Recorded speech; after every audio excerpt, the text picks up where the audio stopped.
देशों को सीमाओं से अलग हट करके मिल करके कुछ ना कुछ करें, ताकि मानवता के नाते से जो कठिनाई लोगों के स्वास्थ्य के ऊपर जो प्रभाव पड़ता है प्रभाव न पड़े। 6 दिसंबर को किसान जा रहे हैं सर दिल्ली बिना वाहन के, उन्होंने कहा है कि हम दिल्ली जाएंगे 6 दिसंबर को। देखिए, शांतिपूर्वक किसी प्रकार का कोई प्रदर्शन करना ये हर किसी का एक मौलिक अधिकार है, कहीं कोई आपत्ति नहीं है। विषय इतना ही है कि किसी प्रकार का ऐसा प्रदर्शन नहीं करें कि कोई प्रदर्शन को ऐसा हिंसात्मक किया जाए या इसमें ट्रैक्टर और ट्रैक्टर के सामने भी कोई हथियार माउंट करके ले जाया जाए। अच्छी बात यह है कि उन्होंने उसके लिए अपने आप स्वीकार किया है कि हम ट्रैक्टर और उसके साथ आगे जो बांध करके हथियार बांधने वाले जो बात थी उसको विड्रा करते हैं, उसके अनुसार नहीं जाएंगे।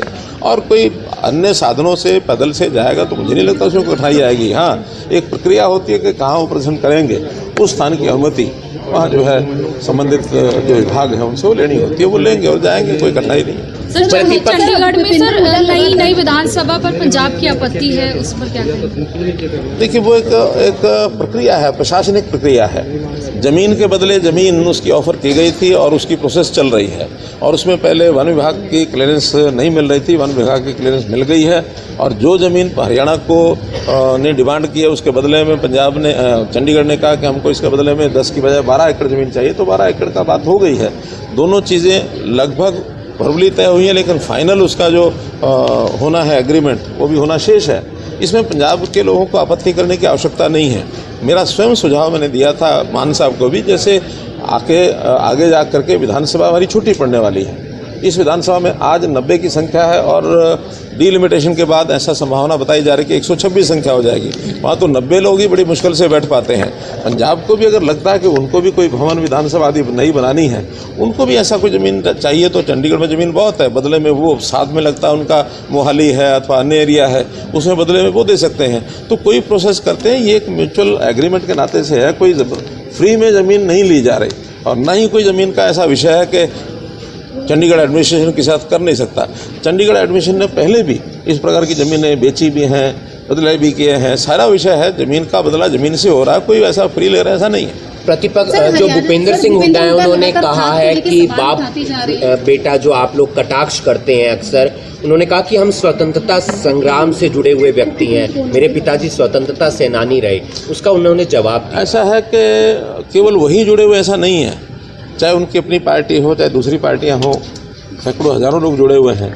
इतना ही हमारा कहना है, उनको सुझाव है वो करें जो मर्जी, उनकी अपनी पार्टी जो मर्जी करें, लेकिन सुझाव ये है कि पार्टी में लोकतंत्रता लेकर के आए। लोकतंत्र इस नाते से अन्य लोग भी पार्टी में आगे आएंगे तो उनकी पार्टी को बढ़ावा मिलेगा, लोकतंत्र मजबूत होगा। अगर ये बापू बेटा की पार्टी जो कहते हैं लगातार उससे वो नहीं हटते हैं और अडिग रहते हैं, हमें उसकी हानि नहीं है, हमको हानि नहीं है, क्योंकि लोगों को ही लगता है कि ये जैसे राजा महाराजा होते थे, एक वंशावली जो राज करती थी, राजा का बेटा राजा उसका बेटा राजा, ये अगर इस प्रकार से आज लोकतंत्र में कोई भी पार्टी चलाएगी तो वो पार्टी नुकसान में रहेगी। केवल कांग्रेस का ही विषय नहीं है, ये सब पार्टियों के लिए हमारा कहना है कि कभी भी एक परिवार की कोई अगर संस्था पार्टी बन के चलती है तो लोकतंत्र में उचित नहीं होता। धन्यवाद। कल इलेक्शन होने जा रहा है झारखंड में और महाराष्ट्र में सर। बहुत अच्छी बात है। हरियाणा जैसे चुनाव में एक अच्छी प्रगति भारतीय जनता पार्टी के नाते हमने सरकार बनाई है और वहाँ के लोग भी इससे बड़े उत्साहित हैं कि हम भी अपने यहाँ पर भारतीय जनता पार्टी की सरकार बनाएंगे। और मुझे लगता है कि वहाँ के लोग, वहाँ की जनता नरेंद्र मोदी जी के नीतियों में विश्वास करके और भारतीय जनता पार्टी की विचारधारा के अनुसार आगे बढ़ेगी और वहाँ दोनों जगह पर भारतीय जनता पार्टी की सरकार बनेगी। कई महापुरुषों की करनाल तक कब तक है, क्या प्लानिंग है? अभी वो फाइल वर्क पूरा हो रहा है, काम शुरू होने में शायद महीना भर लग सकता है। पहले चरण में वो था सराय कालेखां से पानीपत तक। मैंने ही स्वयं पिछले साल में निवेदन किया था कि इसको करनाल तक बढ़ाया जाए। सैद्धांतिक सहमति मिल गई है और उसमें चूँकि अब ये विभाग भी मेरे पास ही है, इसलिए निश्चित रूप से उसको शुरू करेंगे तो करनाल तक आएंगे। करनाल एनसीआर में है या नहीं है सर? फायदे तो मिलते नहीं है, कोई आदेश होता है वो पारित हो जाता है सर। विकल्प कही है कुछ इंजन बदले जा सकते हैं। आजकल लोग कहने लगे हैं कि 20-20, 50-50 लाख की गाड़ी है, उसका विकल्प है 1.5 लाख रुपए का इंजन भी चेंज हो सकता है। किस चीज़ में? गाड़ियों का जो है सर। ऐसा है कि अभी तो एनसीआर का विषय है, एनसीआर प्लानिंग बोर्ड की फाइनल निर्णय भी होना शेष है।